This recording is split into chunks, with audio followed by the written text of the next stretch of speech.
দেখুন বন্ধুরা, এই রাস্তাটা দেখতে যত সুন্দর, মনোমুগ্ধকর, তেমনি ডেঞ্জার, ভয়ানক। দেখুন একবার চাইয়া, ধরেন কোনো একটা কারণে রাস্তাতে যাচ্ছেন, তারপরে পাহাড়ের উপর দিকে কিছু একটা খোয়া পড়ে গেল যে এরকম, তখন আপনি কি বাঁচতে পারবেন?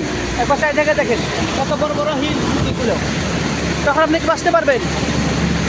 তখন আপনার কি অবস্থা হবে একবার ভাবেন।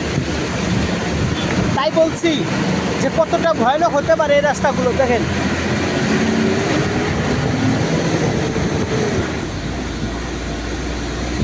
আপনি রাস্তাতে যাইতেছেন, তার উপরে আপনার উপরে এইরকম বড় বড় বলটার উপরে যদি পড়ে যায়, তখন আপনি কি বাঁচতে পারবেন? তাই এই রাস্তাটা যত সুন্দর দেখতে, ততটাই ভয়ানক।